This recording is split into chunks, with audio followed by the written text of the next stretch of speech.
Ricks on the drums. And Mr. Steve Nelson on the keys playing for you. My name's Justin Smith, and we got Doc Washington in the house, all the way here from Phoenix to sing for you. And stick around, folks, because we're playing all night.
Hello, welcome. Isn't it funny how when people sit down, all of a sudden it gets quiet?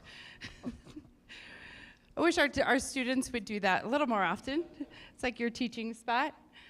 I am Brenda Edwards. I am the acting principal this year. I am so glad that all of you are here tonight. I hope you've come with your minds open, ready to listen and to learn. I know that a lot of you have signed up to speak, so thank you for doing that.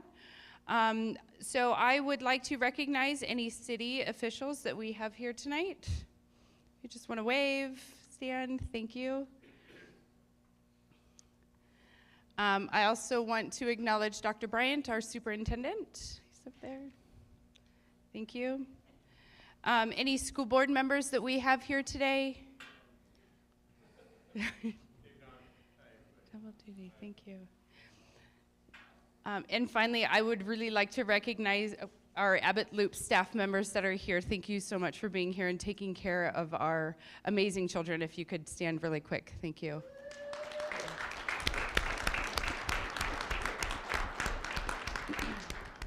And real quickly, the other board members, there's Kelly Lessons in the back.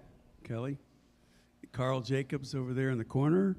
Andy Holloman is over here. And then Dave is the one that introduced himself. Is there anyone else that snuck in? Thank you, Dr. Stock. I am going to turn it over to Mr. Shannon Bingham, who will start us off with our presentation tonight. Thank you so much for being here. Great, thank you. Well, thanks everybody for coming. Tonight is a presentation that addresses the proposed closure of this school. Not a very pleasant topic, one that has become more frequent around the western U.S. during the last 6 or 8 years.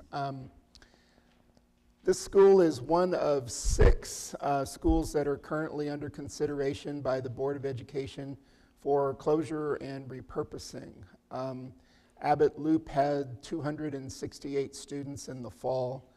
The district is looking at a set of combinable schools, meaning schools where we have two small schools next to each other, or two small schools in a group of schools where we could combine the attendance areas and close those schools down. We have a presentation tonight that talks a little bit about financial issues, talks a little bit about demographics that are part of the rationale behind why we might take actions of this type. We are not alone in Anchorage with the demographics, with smaller family sizes, declining birth rates, Most districts throughout the western U.S. lost about 3% of their enrollment to COVID, and so a lot of districts are looking at having significantly fewer students than they've had in the past. As far as other things associated with Abbott Loop, we have a 7-foot headroom classroom area in this building. You may have noticed that as parents here. This building needs to be sprinkled, and because of the structure of the building, we cannot do that without demolishing at least half of it and probably the entire thing. So Abbott Loop has been a consolidation candidate for about 5 years now, partially for the reason of low enrollment, combinability with adjacent schools, and this issue with the need to address the fire code in this building. I worked for the district back in 2018 and did a similar study, and Abbott Loop was one of the lead candidates for consolidation at that time. We had some Cook Inlet Housing Authority property that was being developed and brought a bunch of affordable housing units online. I had hoped that that was going to change our enrollment circumstances here at Abbott Loop quite a bit to put us maybe up above 300, but that has not happened. You may have heard people say that we have grown this year. We have not. Every district around the western U.S. lost thousands of students to COVID, and during the lack of in-person learning, a lot of parents decided to go to homeschooling or a charter or a private or a church opportunity. And so a lot of students have left public in-person schooling, and we have had some return of students as COVID has waned and conditions have normalized, but it still constitutes a loss in enrollment. We just got some of them back, as did most of the other districts in the country, but we did not get all of them. With that, I'd like to introduce Jim Anderson, who is our Chief Financial Official, and he will talk a little bit about our budgetary circumstances. Hi, good evening, everyone. First, I'd like to start off and just recognize that you know, in a meeting like this, and this is our, I think, 5th one, we appreciate that schools are the heart and soul of the community, for the staff, for the parents, for the kids, the relationships that have been built. So when we talk about numbers, or whether it's dollars or numbers of students, we're not making light of the amazing things that happen here at Abbott Loop every day. There are kids who wake up every day excited to come to school. There's teachers who work all summer long trying to be that much better at the beginning of school, and it is a great school. You know, we do have a lot of capacity, and we've lost a lot of students in the last 10 years. So when I talk about money, it is partially about money, and it's also about efficiency for the school district. But you know, this year we've put a lot of things on school board members' platter to look at, and every single one of them is a horrible option, frankly. There's not a single one where people can say, if we vote for this, we're going to be happy and feel good. And I'll explain why on this chart. So if you look to my left, your right, behind me, you'll see a chart that has dark blue bars across the bottom. They represent the base student allocation of $5,930. On the very first day of school in 2016 in August, we got $5,930 times the number of students, and then I went through some other steps, but that was the baseline for determining how much revenue we were going to get to operate the schools. When you look at those dark blue bars, you'll see that the numbers didn't change all the way through this year, which is fiscal year 23, and in fiscal year 24, that's next school year, that's the year that we're working on the budget now. The legislature this last session increased it by $30. So a $30 increase over 7 years is 0.5% increase. In the same time, inflation has been well over 15.5%, and it simply hasn't caught up. So if you look at the red line above the dark blue bars that go up and down, you'll see that almost every single year, every single year from fiscal year 18 through now, there's a gap between the red line, which is inflation, and how much money we had. So effectively, every year when we did our budget, we always went back and pretended for revenue per student that it was August of 2016, and that's how much money we have to get through this year. And we did that for 6 straight years, going back to August of 2016 dollars. So underneath the red line, you can see there's some gray, light blue, and gold bars on top. They kind of stack. The gray and blue was either district one-time money from our emergency savings. Also, there was a blue where the state gave us one-time money. Usually we would get that in May or June, sometime one year, I think July. And then really the last few years, there was a conscious decision at the state level in Juneau not to increase education funding until after the federal relief dollars ran out. They will, for the most part, run out at the end of this school year, and there'll be somewhere in the $15 to $20 million left for next year. But that gap between the gold bar and the red line is about $60+ million. So that's why we started very early talking to the school board and the public at the end of July and every 2 weeks since. I'll tell you this exact same chart, with the exception of the $30 increase on fiscal year 24, I showed to the Anchorage caucus last December. It was briefed at the House and the Senate and the joint committees all spring last spring, and I made it very clear to people, anyone who would listen, that if they couldn't fix education funding, that we would be in a situation this year where we had a significant fiscal cliff to work, and it's, that the legislature is challenged. There's only 3 things that cost almost all of the money in the state, and it's the permanent fund dividend, Department of Health and Social Services, and then education. And everything else, it's been trimmed down over the last 10+ years, where if you put all of it together, it doesn't even make a dent in education. So that's where the legislature struggled. It was conscious decisions not to increase education funding, which led to the fiscal cliff. And honestly, I think most people saw it coming if they were in Juneau, and we've been very, very open about this is what's going to happen, and that's kind of where we're at right now. So Shannon, I'll hand off to you. Great. Well, thank you very much, Jim. Just to talk a little bit about the structure of the evening, we're going to have a public hearing that will follow the presentation that you're seeing now. And we're receiving names on the sign-up list in the hall to allow everyone a 3-minute question or statement. So if you have questions as we go along, you're certainly welcome to provide those at the end. I think the list is still out there. If anyone would like to sign up, just let us know and we can get your name on the list. So basically what's happening, we have this $68 million structural shortfall. We have declining birth rates and enrollment all over the western U.S. So I'm a consultant. I work for districts probably from mostly west of the Mississippi. I work for a few in the Detroit area, but I work for a lot of districts in Colorado, Oregon, Washington State, and Alaska. I've worked in Alaska for about 12 years.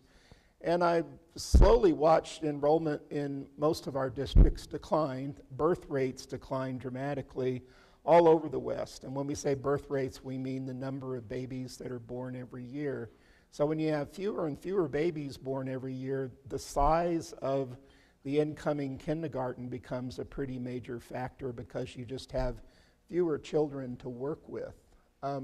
We have about 18 schools that have a utilization rate that's less than 65%, which basically means the schools are 1/3 empty. Throughout the district, we have a lot of underutilized schools. We have closed 2 schools in the last 27 years. We've closed Mount Iliamna Preschool on the base, and we've closed Mount Spur which was an elementary school on the base, but most of our schools that were in place in 1995 are still open. So even though we've lost roughly 7,000 elementary students, we still have the same, we have 53 of the same 55 schools that we were operating back in 95 still open. So that's part of the reason why we're looking at our operations. It's not just a budgetary cliff issue this year, it's a fundamental how do we operate issue for us from an efficiency standpoint. Now, as stakeholders in this school, that is kind of a weak argument for you when we start looking at individual schools that might need to make a change. But the reason that we're looking system-wide is to just become a more efficient institution. And quite frankly, that results in us looking at, can we operate fewer and larger schools? That's the question that districts all over the West are asking.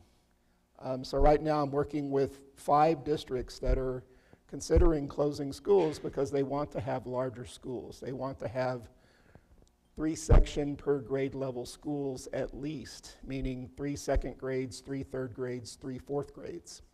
So as you look at how smaller schools operate, because you have fewer children in the building, we have a lot of grade to grade size volatility. So we might have 25 first graders, 37 second graders, 19 fourth graders, and we wind up with a lot of combination classrooms. So around the district we have 67 or 70 combination classrooms depending upon how you look at those numbers. So we have a lot of sections where a teacher is teaching half a group of first graders and another half classroom full of second graders. That's called the combination classroom. So that's an indicator of some of the problems associated with operating small schools.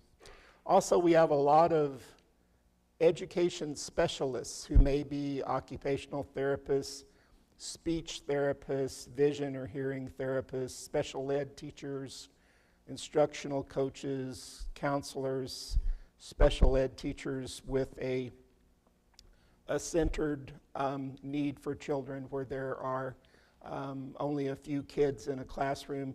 A lot of those folks are circuit riders. They're working in 3 or 4 different buildings over the course of a week. And we actually have art, music, and PE partial in some of our smaller buildings where a PE teacher might work into individual buildings. The districts that are trying to get to larger schools are trying to get those folks to be more full-time in buildings where if they're needed on Monday, they're there on Monday. We don't have to wait until Thursday to get the benefit of that person's expertise. So that's something that Anchorage is also being faced with at this point as far as being spread thin because we have so many buildings and so many fewer students than we did in the heyday of this economy. And now we're in a situation where we have declined, and every year we continue to decline overall, and without a major energy, mining, or military influx of employment, we're probably going to continue to decline. And I'll show you a couple of reasons why we see that in the data in just a moment.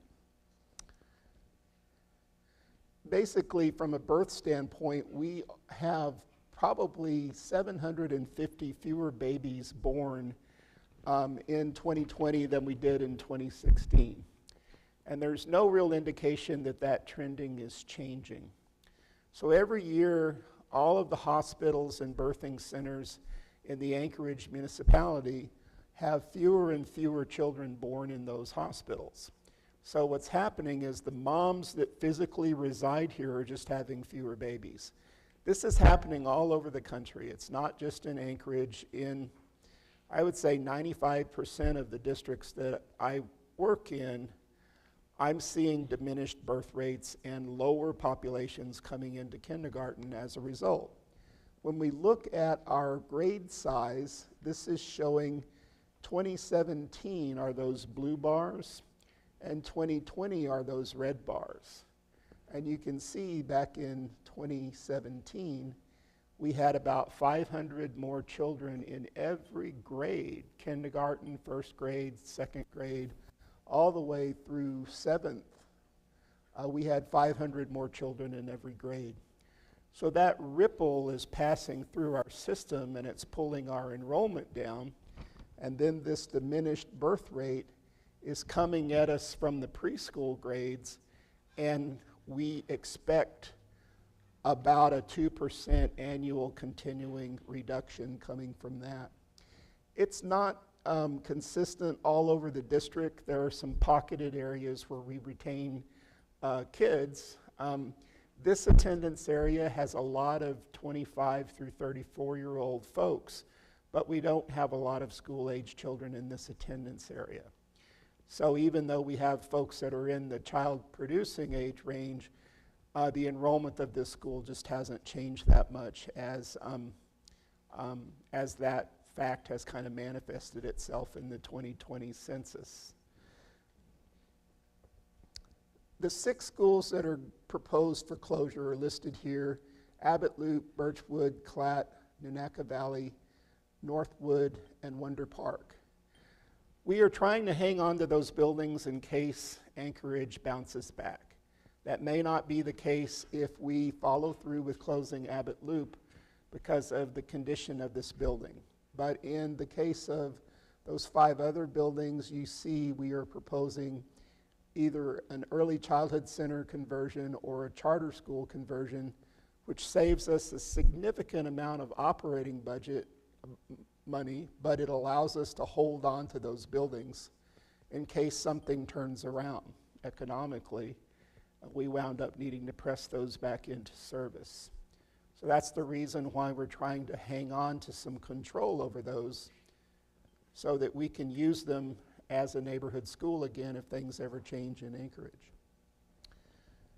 So for Abbott Loop, we're looking at dividing the school between 2 attendance areas. So the students that reside north of East 88th Avenue would go to Cassoon. We've looked at Cassoon, we're comfortable that we have enough space there, and there are actually about 170 children that live in the Abbott Loop attendance area that are north of East 88th Avenue. The others that are south of East 88th Avenue are about 42 kids that reside in the attendance area, and those children would be assigned to Trailside. Now, the majority of those would be transported. So we would be looking at, instead of walking to this school, if you live within 3 or 4 blocks, yes, we would be looking at transportation being the way that we would get children to school. There will be some differences for special education systems. Most of our special ed centers are regional, but the service model would still be fairly close. We have 2 of our special ed directors here tonight, so if you have a question about special education, Tarlisha or Pam can answer those questions, and they're both here. We have a lot of other folks here that can answer really detailed questions about Abbott Loop, its condition, what would it take to make it right. We have Eric Viste, who is our senior elementary education director. He can answer questions about programs. At 4 o'clock, from 4 o'clock until 5:15 today, we met with the faculty of this school, and we presented the same information to them and spent the better part of an hour hearing questions, comments, and concerns in order to address the faculty's concerns. We have done that for every one of these town halls, and we'll continue to do it at the last one affecting Wonder Park tomorrow night. We are hoping everyone will land on their feet, and both families, teachers, children. So that's the thing, the reason why there are 12 senior folks from the district here to try to answer as many questions that you might have in that regard. And we know that you will have some questions. So that's our presentation tonight. With that, I would like to transition to our public hearing. I have 15 people on this list. There's a microphone right here in the center of the floor, And Mr. Thim is going to be our timekeeper, and he will say when we have about 30 seconds left, and then he will call time at 3 minutes. And that will hopefully allow us to cycle through this list of 15 folks and give people an opportunity to ask a question or make a comment. So with that, we'll go ahead and call Linda Erickson with John Burnitz following Linda. Thank you. Is this on? Yes, ma'am. Okay. I have some odd questions. Has ASD considered cuts to admin? If not, why not? Even if it's only 1% of the budget, a cut is a cut. Is everything being considered, or only big budget items? I don't need an answer to this. I'm just putting it out there for you to think about.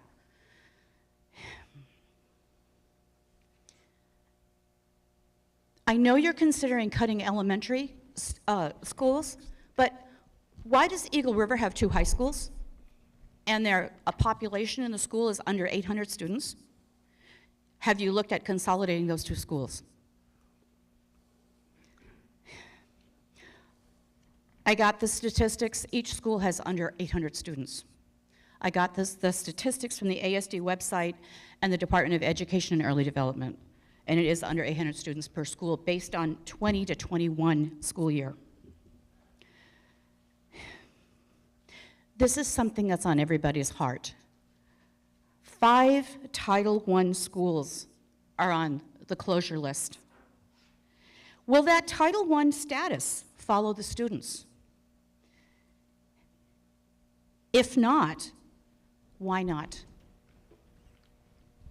Many of these students have disabilities, learning disorders, IEPs, etc. They learn and they thrive in a smaller class setting. I just have to wonder, are you only looking at dollar signs and not the student's specific needs? Can cuts be made where it's less impactful for the younger students? Thank you, Linda. Well, let's answer Linda's 3 questions here. I'm going to go back to the wheel here and ask Jim Anderson to talk about the other categories of cuts that are under consideration. So if you look at this wheel, you'll see that there's 3 bands in a circle, and we tried to start at the outside working end. You'll see that at district admin and district-wide level, if you were to include absolutely everything, including the school board, superintendent, everything, that would be 9% of our total budget. If you look at everything in the blue area, like school staff that's outside a classroom, 6th grade band and orchestra, Ignite, sports, activities, all those things, that equals about 30% of the district's total budget. If you look at all those things from software and contracts and everything else that allow a general ed and a special ed classroom to function, that's about 61% of the district's budget. So 88% of all the district's expenses are people, salaries and benefits. And that leaves about 12% that's all the contracts, buses, everything else in the district. If you look over to the right, we're still working on district admin up at the top. We have found already, actually we made it a little bit higher this morning, 5% reduction in staff, 7% reduction in other things. And then on the blue ring, if the board were to vote on everything that we've brought up, and we're still finalizing cost estimates, it would be about an 8% reduction in personnel, and again, about a 7% reduction. So $68 million for Anchorage is 13% of our total budget. That was the target we were going toward.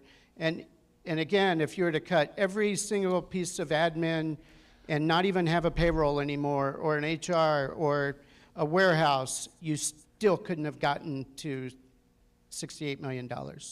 So that's, we have been working from the outside in, and on the outside, part of that is school closures, because at the end of the day, that core classroom even if it goes to a different building, they're still able to educate students. And we're trying to make it where the very last thing we cut is pupil to teacher ratio. So your second question was, why are we not looking at Chugiak and Eagle River High Schools? Chugiak had about 911 students this fall, so they came up a little bit after the pandemic to 911. And then Eagle River is sitting at 798. So you are correct that those are smaller schools. We're mostly looking at just small operating budgets, but what you're suggesting, could we put Eagle River in Chugiak? It would be pretty tight from a capacity standpoint, but I haven't been asked to look at that. I have looked at Eagle River before and addressed ways to increase its utilization, but that was back in 2018. And we haven't followed up with looking at some of these bigger schools, but you are identifying two quote-unquote combinable schools that would put those students in one building.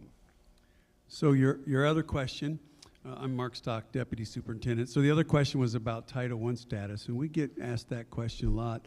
One of the things to keep in mind is the way Anchorage has grown. If you go back to the northwest parts of Anchorage, typically had the earliest schools built, and they're also in vicinity where you can combine them. So if you take one school and take it offline, you can combine it into the other two schools. As you know how Anchorage is developed, the southern parts or other parts, schools are farther apart. It's harder to combine them. The schools are also newer and don't need as much maintenance. So there's specific reasons why. If we were to do another round of cuts, which is something that we really need, we're calling these round one. I mean, we have 18 schools, as we're briefed, that are under 65% or less capacity. And so if Anchorage continues to decline in enrollment, those are further and further things we have to look at. As far as Title I status, as many of you know, students that get extra federal dollars to help students who are poor, those dollars are not handed out by the child. They don't follow a child. They go to schools that have numbers at certain levels, and so every year we have to look at that list and do it. Some of the schools that are being closed could go to another school, and that school then becomes a title school or not, and some schools might not. So we'll have to look at that as we figure out where each student goes, and we'll look at those numbers and we'll make determinations. So that's how it works. Thank you. John Bennett's next. Burnetz, I'm sorry, John. So, question here, how many people here would like $37 million to build a new building for this school? Raise your hands. 37 million. I live in a neighborhood around Inlet View School. That's what's being set aside to build a brand new building, an Inlet View School, $37 million. I'm here to ask that that not be built, and that instead the current school be remodeled. That's simply what I want to say. I think and then I come in here to the school, it just seems like a beautiful school with a beautiful community, and it is absolutely tragic that two schools are meant to compete against each other, or 6 schools are meant to compete against each other, and I wish there was more resources all around. But it is impossible to justify wasting whatever money you would save by remodeling a school versus building a brand new one when you have this much need. Everything could be made better by this extra money. Thank you. Thank you, John. Christine Butler Bryant, followed by Rick Whitbeck.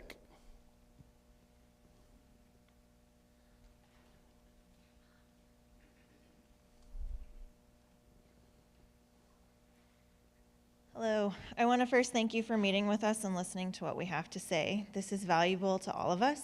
I don't envy any of you or our board for having to figure this out and make these decisions. First, I'm curious, have you been gathering these questions and answers and posting them somewhere? Most families don't have the time to attend or listen to these meetings, and where can they go to get this information? I know that some of these questions have been answered at our staff meeting or already here, but I'm going to go ahead and read to you what I've prepared. I think families and community members also need to hear those questions answered. Emotionally, I've already accepted that this building is closing. As a teacher, it's not my first move. I can bounce back, but I think these kids and their families may not be able to do so easily, and this is why I'm here and invested in this process. I've listened to all your town halls, some of the board meetings, even the meeting between the school board and assembly, yet I still have questions and concerns. I'm having a hard time making logical sense from the information I'm gathering. I see the problem and I see your proposed solutions, but I feel like there's a lot of in between that's missing, and I'm hoping we can get more.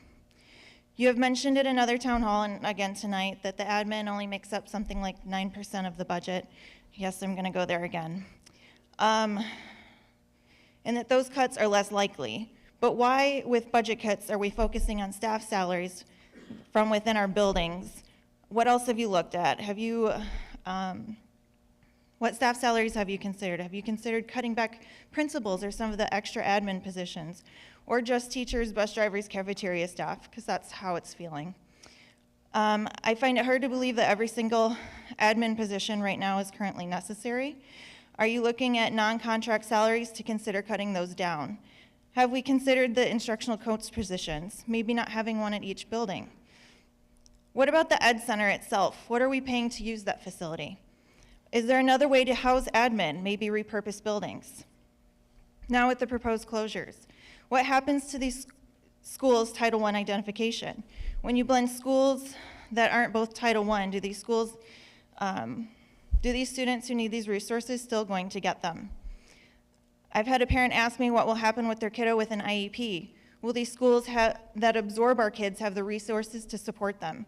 I assume they will, it's the law, but I've heard that some of these schools have already maxed in resource.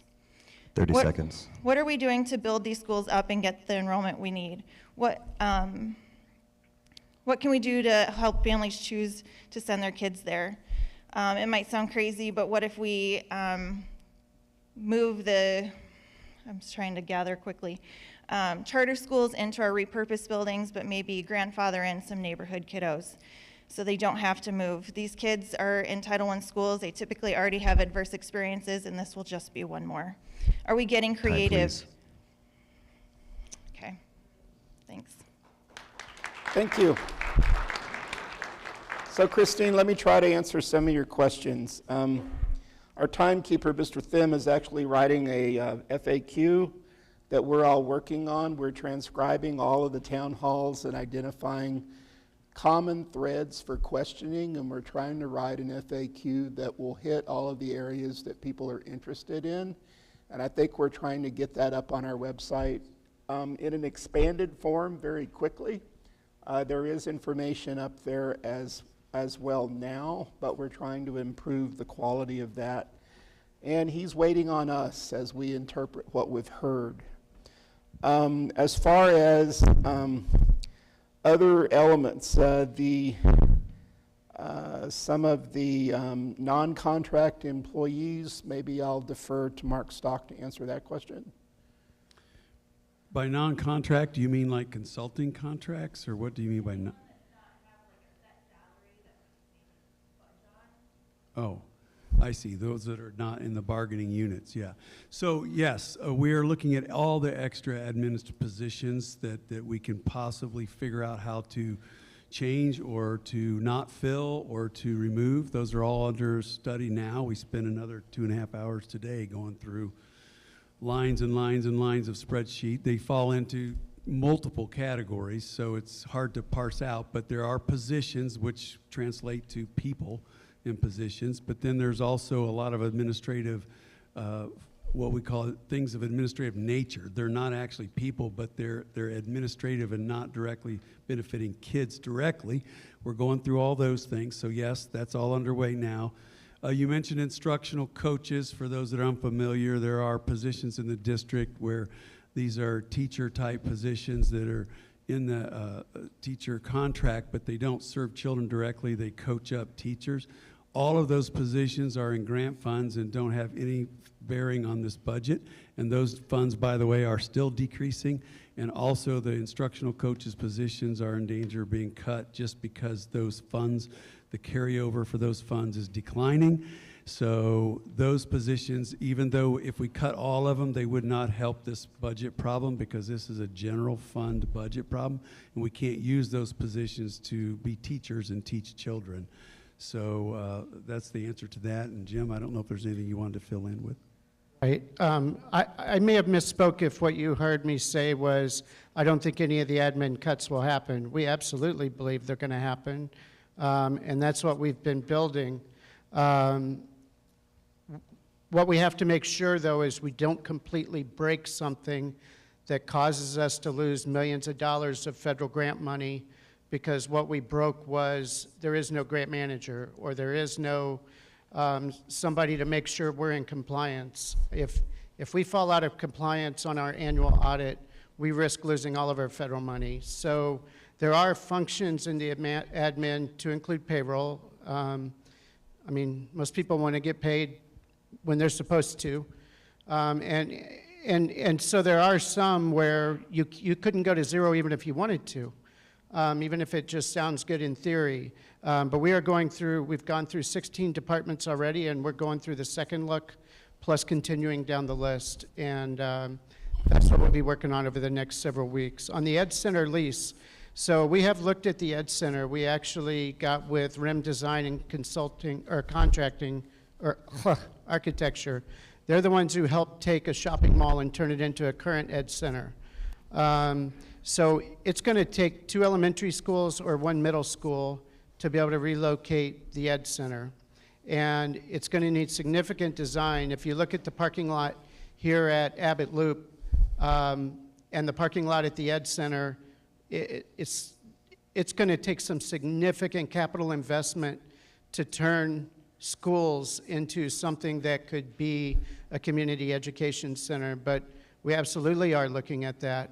And I think we'll be looking more and more as we look toward round 2 for looking at other options. But to answer your question, it's about $4.5 million a year we could save, but we're going to have to put some capital investment in to even be able to make it a reality. There are people who think we could just move in, but it's just not possible. Although I know that's going around on social media as an option, it's going to take. There's a lot of stuff on social media, and some of it actually is great ideas, but the Ed Center is going to take some effort. So the question about how could we be comfortable that the special education resources at the destination schools will be adequate, I'll ask Tarlisha Wayne to comment on that briefly. She's our Director of Special Ed. Good afternoon, everybody. So what typically happens with students that receive special education services is that their services follow them. So if the students go to a different site, that changes the allocation for that specific building, and those services and the people that support those services will follow those students. Great. Thank you, Tarlisha. Let's see, your other question was, how can we help families choose from the options available to them in the event that Abbott Loop closes? And I'll ask Eric Viste to comment on that and talk about if we repurpose a school as a charter, would students from the neighborhood be welcome?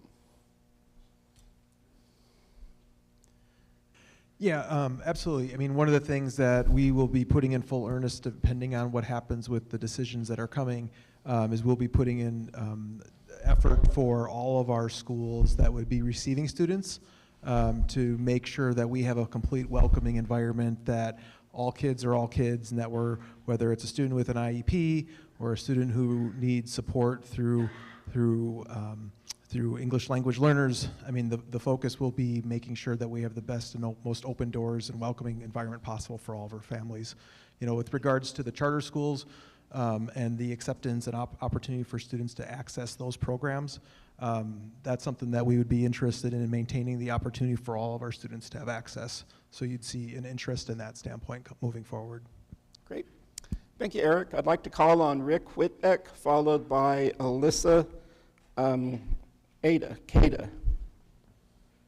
Good evening. There's an amazing amount of talent and time being given to this, and I appreciate it. My name's Rick Whitbeck. I'm the parent of a second grader, an amazing little boy here at Abbott Loop. Abbott Loop's PTO president and a member of both the Anchorage School District and the state of Alaska's Title I committees of practitioners. Lots of questions, guys. Many families benefit from Title I here.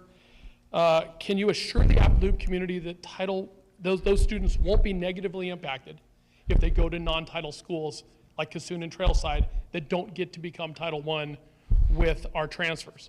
What types of transitional support will the district be able to provide? Have you identified the specific families who most need the support? How will the impact go for programs providing healthy food choices and childcare during the summer? What about those that need SEL guidance and counseling services during the transition? What's the plan for Abbott Loop's Indian Ed students who, like my son, get additional services? I know you guys don't have all these answers, but you need them before you start gutting a school and the school community just to save a few $1 million. You're going to leave students behind and potentially even unsafe during the summer if not. My son's on an IEP. We've already asked, will Kassoon be able to take the number of kids coming in? Or, worst case scenario, will all existing Kassoon IEP students plus the kids coming from Abbott Loop have decreased support, which would be an incredibly short-sighted and damaging situation? In good conscience, you cannot close the school without answers to that. The families that have IEPs and depend on Title I need those. While we talk about closing and reallocating schools, earlier gentleman talked about Inlet View. Come on, guys, really? $30 million? Where can that go? I know it's capital versus operating, but that's ridiculous. Then you pay for experts to help solve a problem that it's a micro fraction of the overall problem, but it guts communities. It guts this neighborhood. Adding into a BSA increase until you have a corresponding performance increase, well, there's some hubris there. I have no false hope that we're going to stop this, that Abbott Loop's not going to be closed. We apparently, as a Title I school, are an easy target. I don't know. We're going to be a pawn in a lose-lose game, one that is just the tip of the iceberg. Phase 1, Phase 2, what's next? Some of those other 18? The entire community is suffering right now. 30 seconds. I get it. Anchorage deserves better. Our community deserves better. My son and his 260 other colleagues here deserve better. Don't take the easy way out. There has to be a better reason and a better way than gutting this community. Thank you. Thank you, Rick. So let's try to run through this. Regarding assurances that Title I students will continue to get services at Kassoon and Trailside, maybe I should defer to Mark Stock on this one. So until we actually have all the boundaries drawn and everything is figured out, then you can do the percentages. And like I said earlier, the dollars for title do not follow children, whereas special ed dollars do. Title dollars go to schools, and then those services then are provided within the school setting. So we would have to take a look at the students who are going to which school, look at what services they were getting here, what they needed, because every school has a lot of control over what title dollars they spend and how they spend it. So we would have to look at Abbott Loop particularly, what kind of title services were you getting, how many of those students are then going to Trailside or to Kassoon, and then see what we can do. And again, it falls down to all the other schools in the district and what happens to their enrollment. We have schools here that are in Title 1 year and then no title the next year. And then 2 years later, they're back in title status and then they're out. And so it's not a fixed thing, whether they're consolidating schools or not. The title dollars are always, especially in those schools that are running in that 70% free and reduced or economically disadvantaged layers, they often are in and out of title status, so that happens a lot. We'll keep looking at it. So let me ask Eric Viste to help answer the question, what sort of support and counseling will we provide for families making the transition, and how will we identify them?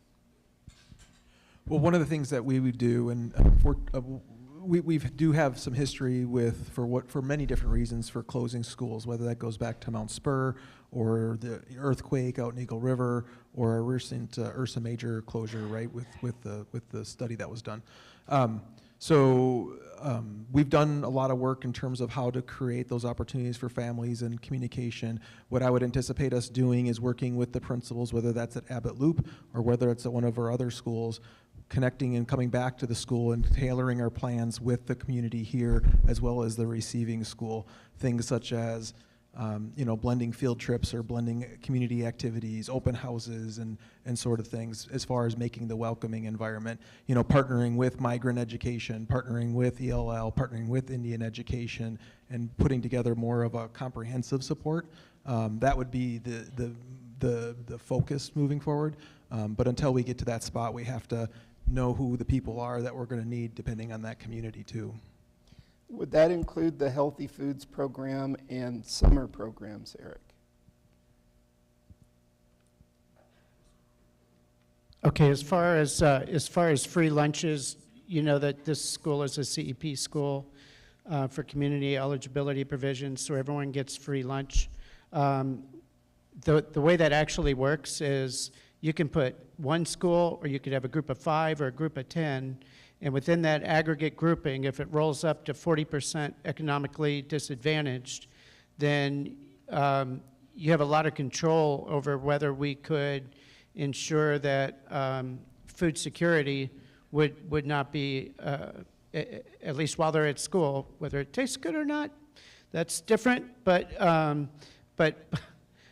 we can really do a lot of things, to include on the Title I side of the house. We can set aside general fund money before we start budgeting without worrying about supplant rules to be able to provide some additional supports. I think for the parents in the room, for the staff in the room, I think many of you realize it's going to take several months of very dedicated effort to be able to get down to some of those answers. And we don't know at this point how many schools will close, so as soon as that does happen, I think you're looking at probably after spring break, being able to set expectations for next school year and get input from families to continue refining that. So Rick, did Tarlisha answer your question about special ed, or do we need to elaborate on that a little bit more? I think she gave me a general, we don't have all the data yet answer. Sure. I just want to make sure that it's very well known that there's a number of IEP students, as a PTO president I interact with, Yes, sir. that are concerned about losing academic progress and the abilities that they've had interacting with an amazing staff here, resource staff, as they make the transition to the Yes, sir. On another point, I just want to point out that board member Dora Wilson is here. She showed up too, so. So Alyssa is next, followed by Corey Agate, please. So I have a lot to say, so I'm going to power through. I appreciate the information that's been shared and the reasoning for the closures resonate, but I want to remind or make you aware that the decisions you're making about these 6 schools have individual impacts and on more people than just the families within those boundaries. I live in the Cassoon district with no pre-K program. Trailside has pre-K, but the ASC website encourages people not to apply because of the low likelihood of acceptance. My son's pediatrician referred him for speech therapy when he was 3, and he was given an IEP for speech when he was 4. I searched high and low for private speech therapy or for a program through ASD, but nothing caters to working parents. We are so grateful to have found Migrant Ed Pre-K at Abbott Loop last year. We love the program, the school, the community, but most importantly, we loved his teachers, Miss Christine and Miss Irene, so much that we applied for a zone exemption to attend Abbott Loop this year. My son wasn't accepted because the kindergarten class was full, even though enrollment is down. Although devastated he couldn't come to Abbott Loop this year, he's been encouraging his 3-year-old sister, who also has an IEP for speech, to practice putting on her snow gear by herself so that she'll be ready for Miss Christine's class next year. We recently celebrated my son's graduation from his IEP last month. A week after, we finally heard back from that speech referral from his doctor. Miss Christine was the most amazing thing for my son, and her passion and dedication to prepare young, economically disadvantaged kids for a lifetime of success is admirable, to say the least. Miss Christine is the kind of teacher that you fight to retain in a field that so many are fleeing. I'm sure there's a parent here tonight that would make that same argument about each and every one of the teachers at this school. Families have moved to this boundary to attend this school because of the opportunities afforded through Title I and migrant ed programs. Average working families can't afford to move with rent and mortgage interest rates the way they are. We're stuck here regardless of school closures or boundary rezoning. I caught a portion of Northwood's town hall where it was disclosed that economic demographics and the boundaries of these 6 schools weren't even considered when deciding which schools to close. So it comes as no surprise that 5 out of 6 schools on the chopping block are Title I schools. I don't expect any answers, but I want to leave you with a few questions to consider.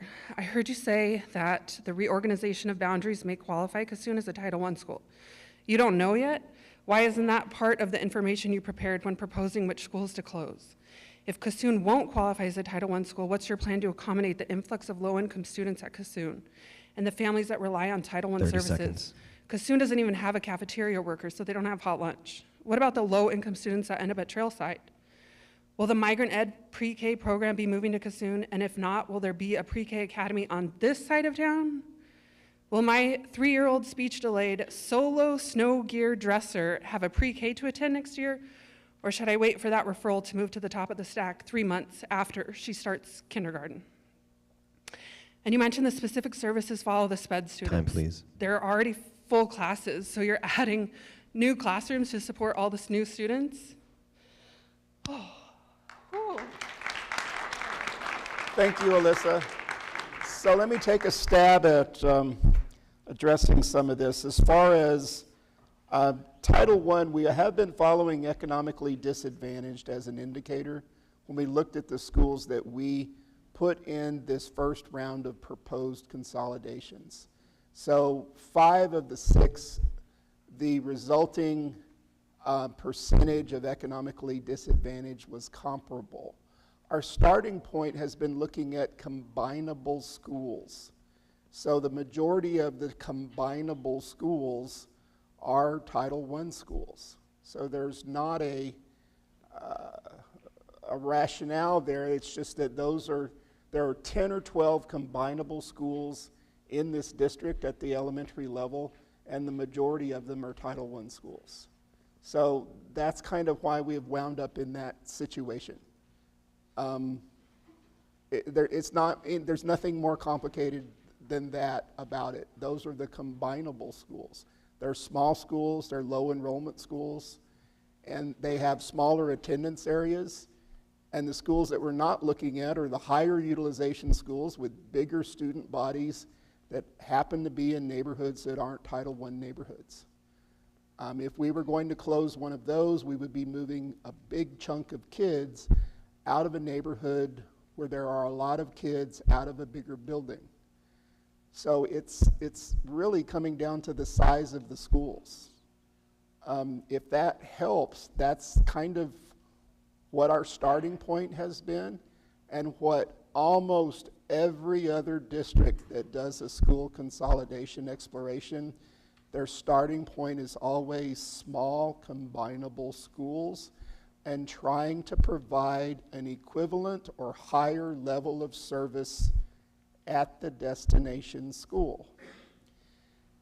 Now I know it's hard to understand that you could get a guarantee that would be the outcome at a different school if your school were closed.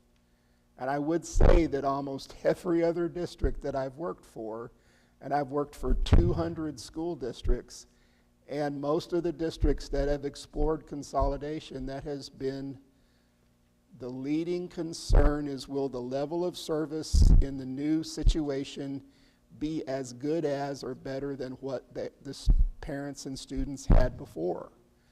And I think that that's something that we're all thinking very carefully about.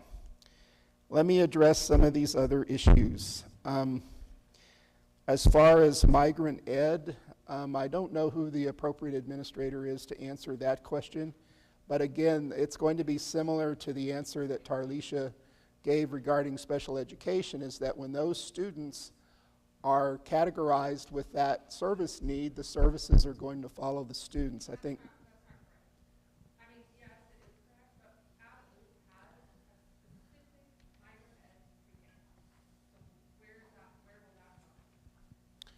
Mark, can you answer this one?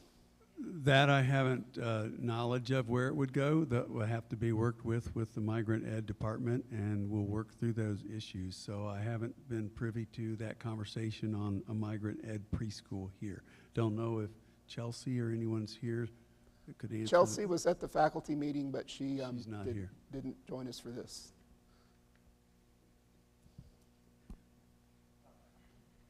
Can you hear me? There you go. So with regard to the preschool program, you know, we've talked about in other meetings and in school board meetings, we've talked about the proposal for a pre-K academy or an early childhood center.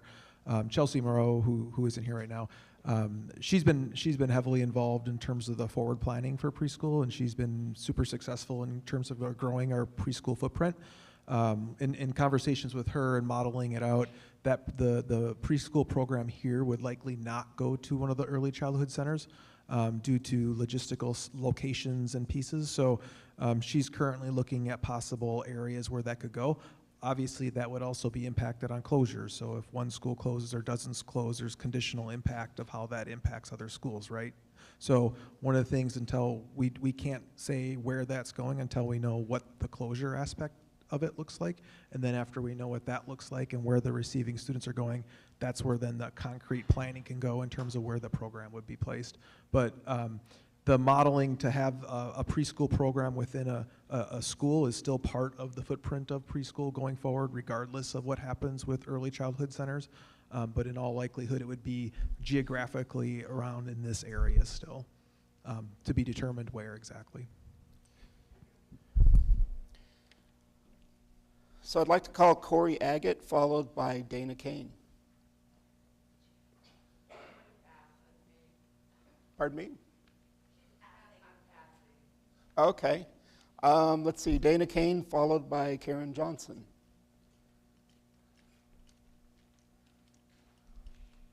Good evening. I'm Dana Kane, a first grade teacher here at Abbott Loop. Thank you so much for giving us this opportunity to come and to hear the information and to be able to share our questions and our feelings. Regardless, the condition of this building is personal. We are a family. We're a community, a school community who works together. I look forward to seeing the students I had last year in the hallway. I look forward to coming to work every single day and working with my staff because we work well together. I love working with families, former students and families. We all feel that way. So it is personal. No matter what the condition of the building, it hurts. It rips the heart out. Now, a couple of other things I want to say. I know Brick has brought it up and other people brought it up about the Title I and the food. That's such a big concern, something I am so worried about. Most of my children eat breakfast every day. We have breakfast in the classroom. The other two schools do not have that. They also get the free breakfast. Some of my students will bring a lunch and get a school lunch as well because they're hungry. What happens to them? Will Kassoon have breakfast in the classroom? Will they have that opportunity? The families, because of the program that we're in, haven't had to fill out the paperwork. So I'm really concerned with our parents who have multiple different languages trying to fill out the paperwork to be able to get breakfast and lunch for their children. What will happen to them? What will keep them from falling through the cracks so that my children will not be hungry? Also, busing. We talk about transportation. We already have buses that aren't running right now. Some of our students are struggling to try to get here. What's going to happen when it's even farther away? We have many families who can walk. What's going to happen to my children? That's what I want to know. Thank you.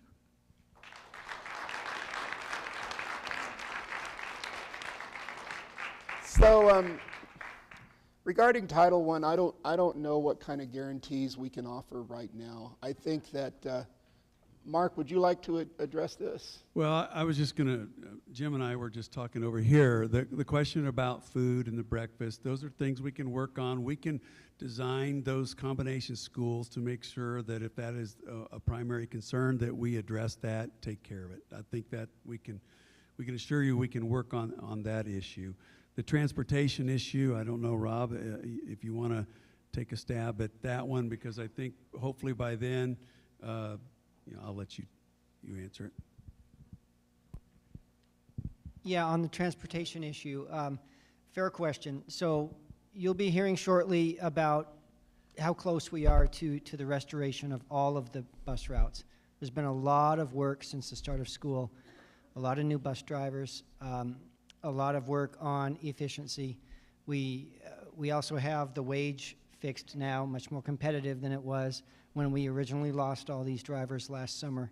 So a whole lot of work has gone on there, and that gap is just about closed at this point.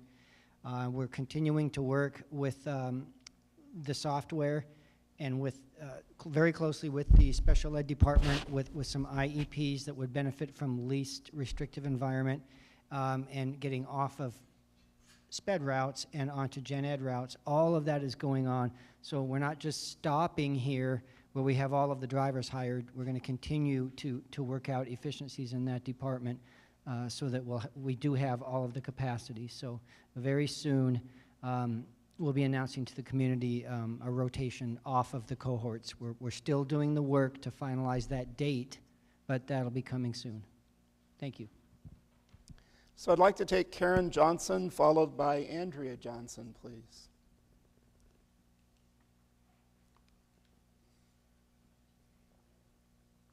Hi, I'm a recently retired special ed teacher, and I taught at the school for 2 years.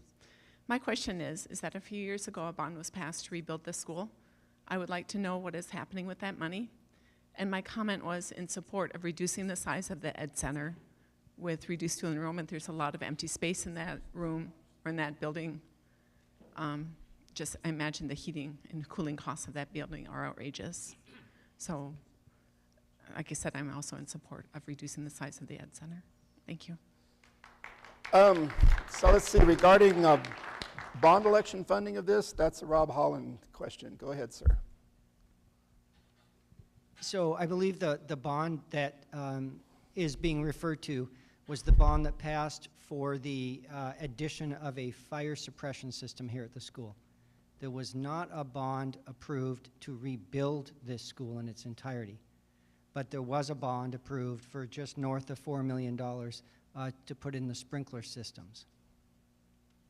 The only reason I question that, in my memory, it's not always great. I can go to. No, that's fine, ma'am. I knew what you were referring to. Right.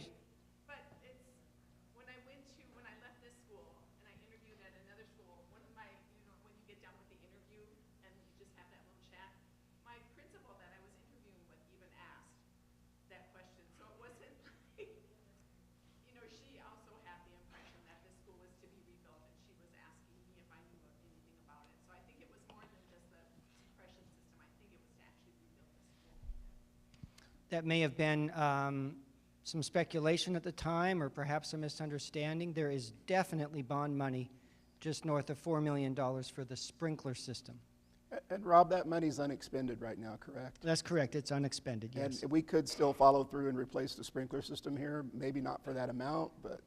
That could still be done, yes, or that money can be used in other ways, but it is not expended. That's correct. So it's standing by. So your other question was regarding the Ed Center, and I think we've touched on the Ed Center a couple of times. It's a leased facility. I would say that 40% of the districts I've worked for have had leased Ed Centers, so it's not an uncommon phenomenon to lease office space.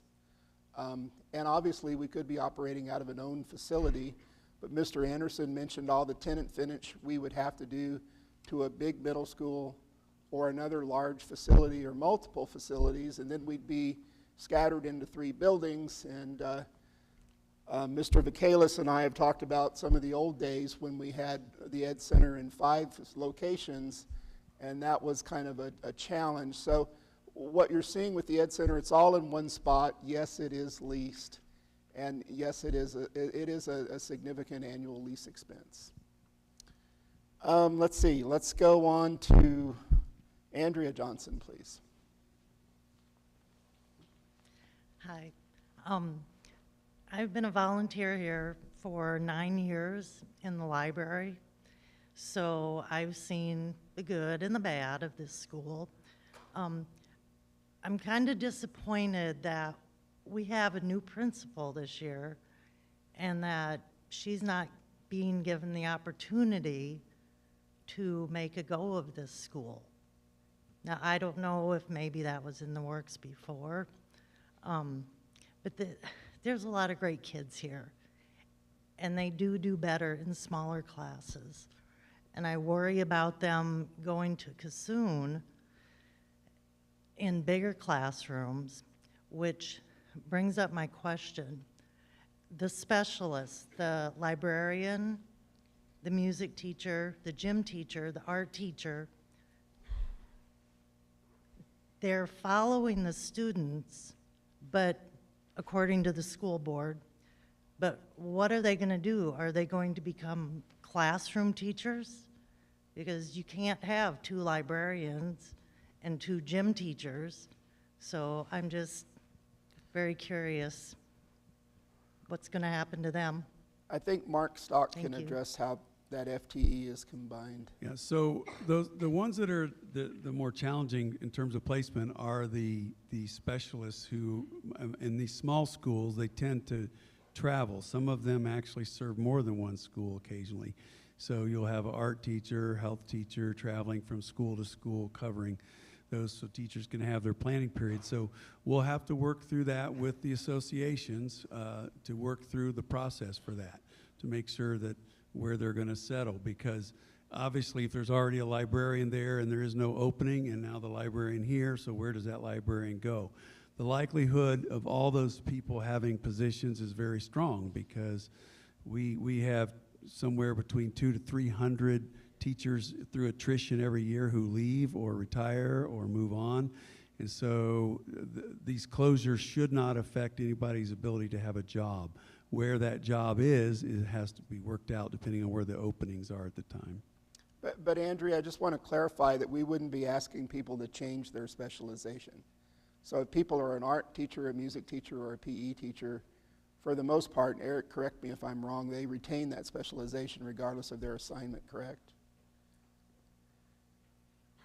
Will they be given priority applying for another music teacher position? So in the past, what we've done with those is sit down with the association and work it all out in a letter of agreement or understanding so that everybody's clear. And then what would happen is the association and the administration would come to Abbott Loop and meet with all of the people affected and answer all of those questions for everyone and explain the process that's been agreed upon with the teacher association.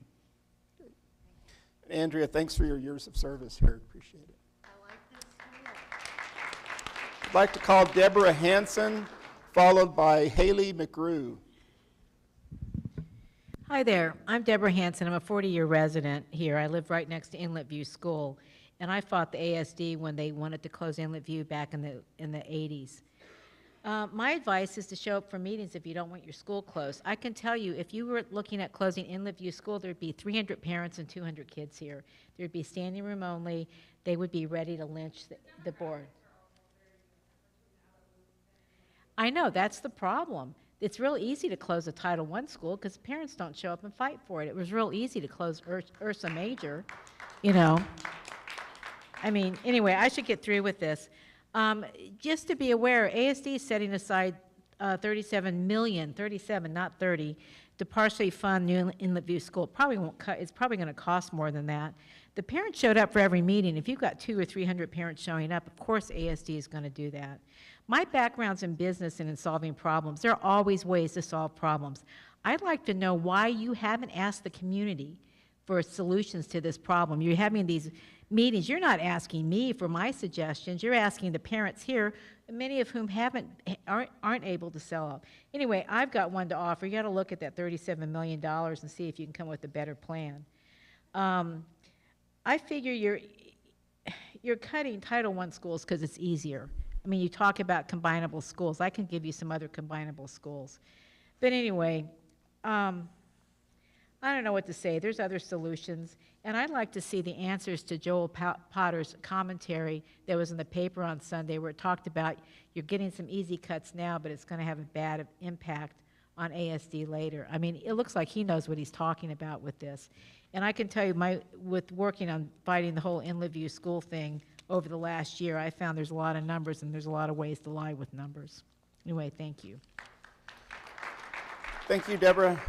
Haley McGrew. Is Haley here? There you are.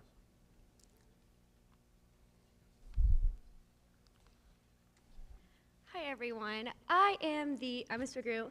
I am the second, third teacher here at Abbott Loop. I started my career here at Abbott Loop when I was fresh out of college. This is my school. I come to school here every day. I see my staff, I see my students, I see my past students. And I love every single one of them. They may be ornery on some days, but I will still love them. I care more about them than anything, and I will give anything to them. One thing that my students are kind of scared of is what's going to happen next year. To them, that scares them. They like the security of knowing that they're staying here. They know what teacher they're going to get next year. Some of them are saying, well, I move up there with them. They rely on that security of what's going to happen next because sometimes they don't have that in life.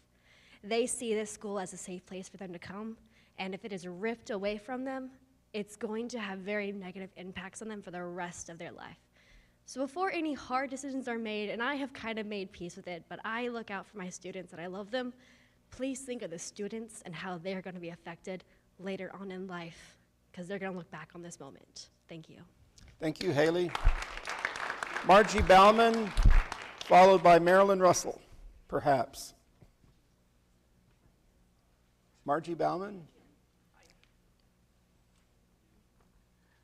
I just want to bring up some points that may or may not be popular, but I've lived here most of my life, several decades, and our population ebbs and flows like a yo-yo.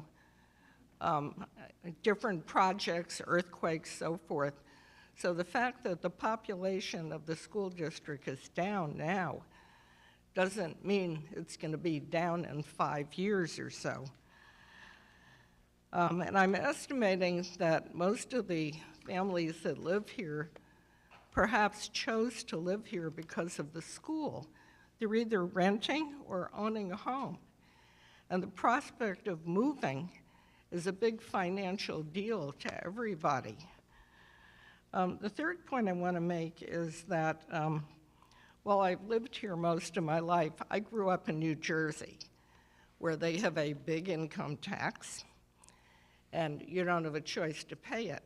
Up here, since we established a permanent fund, it seems like everybody looks forward to it, of course, and for a lot of people, it's never enough. If I take my whole PFD and spend it on a trip to Hawaii, it's not going to help students that are going to school now when they get out of school. If we paid a little bit less in the PFD every year and put more money into our schools, that would benefit the future of the state. And the other thing I want to put in a plug for that I'm sure a lot of people aren't real thrilled about is the state income tax. Because every time we have a big project here, we get a lot of out-of-state workers who make a lot of money, and they take it all out of state and pay taxes in other states. So I think that's something we all need to think about. It's not something the school district can solve, but we can think about it and talk to our legislators. Thank you. Thank you, Margie. Marilyn Russell. Marilyn Russell. Oh, here she is. Great. Followed by Stephen Grun. I wrote my name there just because I thought maybe I would talk, but I don't know. Why are you being so picky about what the building looks like? I go along with that gal. I don't know where she is, but sprinkler system and this and that and the other. I mean, I know somebody who had big leaks in their roof, and rather than paying $15,000, they just put a tarp over it. I mean, why are we spending so much money on that? Kids are our first, they're sponges at young ages. It's really important that we pay attention and get them so they're comfortable. And I care a lot about that. And now that I have the microphone, I'll tell you about one project, and I'm not going to stop talking about it. But I really care about kids entering school and being at a certain level, no matter whether they're 4, 5, or 6 years old, until they show that they have the skills to move on. Because that's a far better system than them flunking out in 6th or 7th grade and their peer pressure, oh, you loser, you flunked. I just think that I like that and having them, so I'm espousing that for it. But yeah, I'm just asking questions about, holding back on all the regulations, the sprinkler, this and that. I don't care. My kids went to a school in Fairbanks that had rickety floors and everything, but they still did well and went to college. Can't we cut back on some of those things? Thanks. Rob, could I ask you about the sprinkler system? Is there a deadline for us to act on doing something in this building? So it's not that it's a deadline, and that's why the money is it's currently on hold. This school is safe. It's not an emergency. The sprinkler system mainly protects the infrastructure. What protects the people in a building is heat sensors, smoke detectors, and adequate egress, exits out of the building, and keeping those not blocked. So that does not mean that the school is sitting here unsafe. That's a false narrative. But no, yes, ma'am. So but to your very good point about a neighbor or acquaintance you had that couldn't or didn't want to spend the money to fix the roof on their house, so they put a tarp over it. We do get into some things where that really isn't a choice for us, mainly because our roofs are so large, so expansive, and they're not pitched roofs. So when we have leaks, those leaks can infiltrate the building in ways that they do serious long-term damage, and it becomes cumulative. And that's one version of deferred maintenance. And so really, if we don't address some of that, and we try to kick that can down the road, we make the problem so much bigger that it multiplies, and then we're just not being good stewards of public money. The schools in this district, all the buildings are worth about $2.5 billion, and everyone in this room and everyone that's an Anchorage citizen owns that infrastructure. And we are compelled to keep it safe and healthy for kids, but also so we can keep that building lasting into the future, to where if we don't keep the infrastructure repaired adequately, pretty soon that building starts to crumble down and we have no choice but to spend $40 million to build a new elementary school. We'd like to prevent that, and that's why we do have major maintenance. Great. Thank you, Rob. Stephen Grun, followed by Nancy Winifred, please. Hi. I'm going to run through this pretty quickly. Sorry for the rapidity. I don't have a dog in this hunt anymore. My daughter is in 6th grade. She'll be graduating out of Abbott Loop, and she'll be gone. I volunteered here for 6 of the last 7 years. I've walked my daughter to and from school, along with 151 other kids who are walking to school every day. I see them. They are here. They will be required to be bused to other schools. That busing will cost you money. Closing Abbott Loop is going to result in a supposed cost savings of $700,000 to $900,000. That's about 1% of your shortfall. I don't know if you factored in the cost of your increased busing, but that's certainly going to happen. Another thing you may not have factored in is the cost of the decreased revenue. Property values in this neighborhood are going to decrease. People like to pay more for a house near a neighborhood school. There won't be neighborhood school in this neighborhood anymore if you close this school.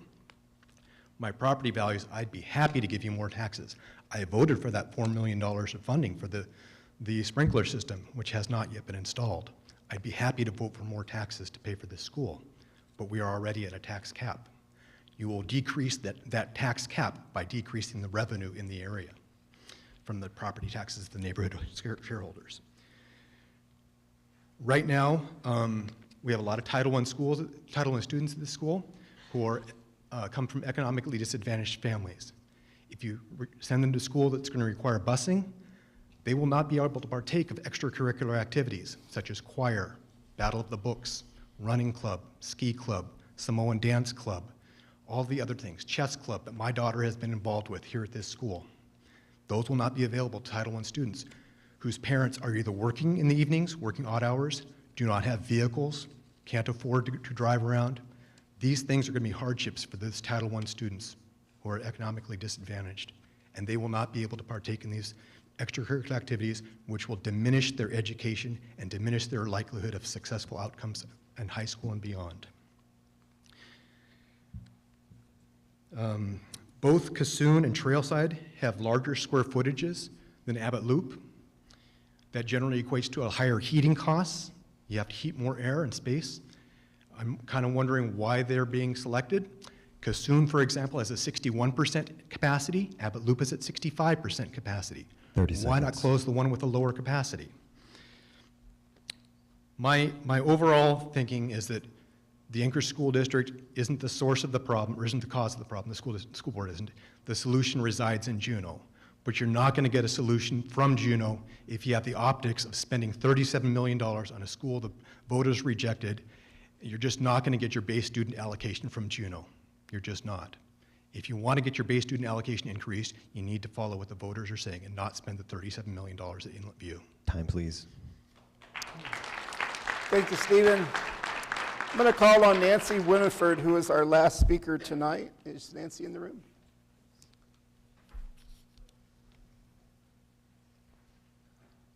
Oh, so I just have a couple questions.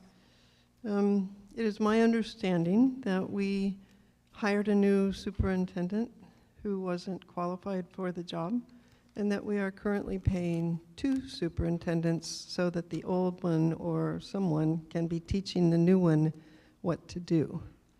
And so my question, I have 2 questions. Are we wasting money in other ways besides that? And are we going to fire one of those people, hopefully the new one, immediately? Second question that I have, unnecessary programs. So I'm older.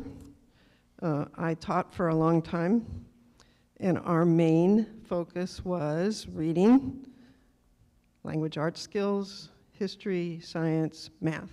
Those were our main focuses. We did not try to socially engineer our children by teaching them things like critical race theory or sex ed or anything like that. And how much money are we spending on those kinds of programs that are kind of extracurricular to those 5 basic things that we need to be teaching our students? And could we cut some of that money? My third and final thing is, I know that I saw from the graph that the money source from the state is not increasing. In other words, it's flat. Okay, if that's, maybe the state is trying to tell us something, like we're not going to keep raising your funding anymore, and that means that the burden goes back to the local people to provide the money for the schools.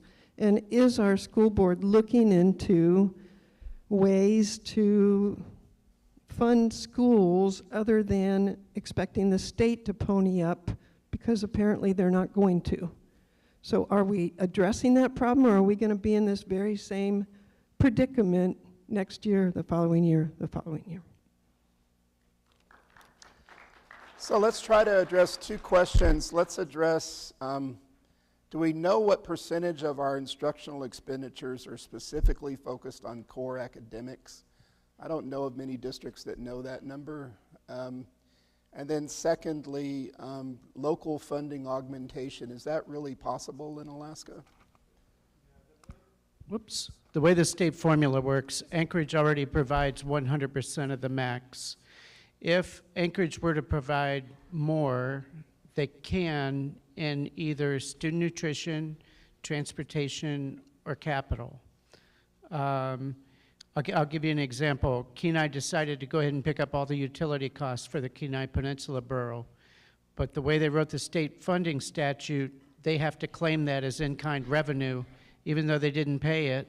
And so they still end up getting less money. The state's formula is pretty constrictive. You can get grants and donations, but not operating fund type dollars from the city. And so the city has given us, not quite, but almost $2 million in alcohol tax for pre-K this past year. And whenever funding is available, which is, you know, we are a boom and bust, then it's available. And I tell you, Anchorage is one of very few cities who've always, always, always given 100% of everything. When this city has always supported ASD and the community, but it is the way the state wrote the revenue formula. And if they allow Anchorage or any other one city or borough to significantly increase local funding, it'll cost the state about $100 million because of an agreement they have with the federal government that allows them to take a portion of federal impact aid. For us, it's about $7.5 million each year. For some, it's much, much more. And they do that based off being able to keep down local spending with a cap.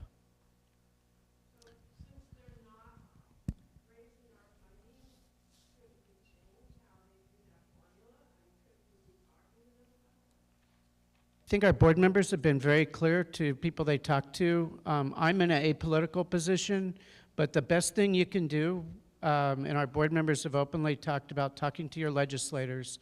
So I've been going to Juneau for over 6 years, and when I go into an office, it's very frequent that a legislator will tell me that none of their constituents talk to me about education funding. They talk about the homeless, they talk about drug abuse, they talk about suicides, and they talk about the PFD, and Jim and Andy comes in my office, and you want to talk about education funding. The other thing that comes out is, and there's many people in Juneau saying this, they know that we're down 5,000 plus kids, and they're pretty honest about what are you doing to become more efficient with the money you have? When are you going to close schools? And that's when the Hold Harmless formula came out a few years ago from Natasha von Emhoff, and there was an article written in the paper about the revenue. So the first couple years, we get to pretend that school still exists, and we get some additional revenue as if you did that. But it does go away by year 5 down to 0, and it was designed that way to give districts time to figure out how to get some efficiencies in order to take those cost savings into something else.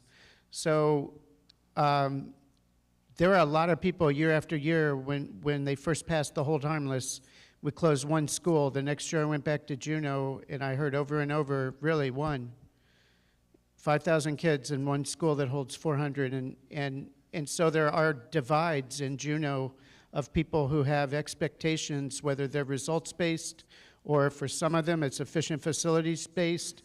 And then there's always the group that would give us education money every morning, noon, and night because they would.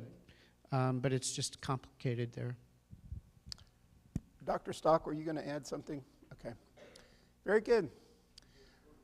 Well, I think that's going to conclude our evening. We've had 15 speakers, and really appreciate your contribution. We are documenting everything that everybody has said, and we are summarizing it so the Board of Education can consume it and understand the perspectives that have been expressed in this town hall and in the others.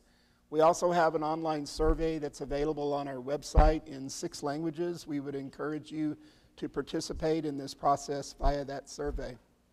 So with that, I'd like to thank Abbott Loop for hosting us.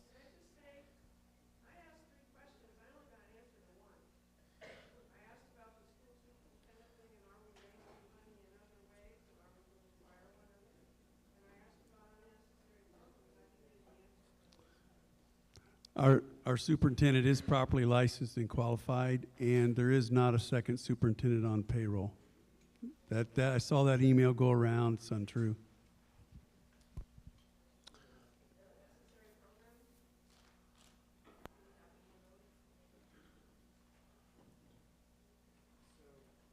We have cut and merged multiple programs in the last 6 years as funding has been flat. And if you paid attention to some of the board meetings recently, all of the programs we raised as possible reductions, the room has been full with people who believe that those are necessary, every single one.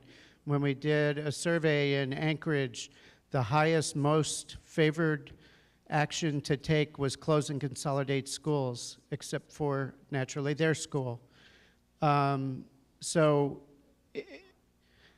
you say unnecessary, somebody believes that's the reason they wake up in the morning, and that's the dilemma, and that's why it's so difficult to be a board member trying to get consensus when of 6 different programs, 5 of them will say cut the other, but none of them want to close their own. They don't consider them unimportant.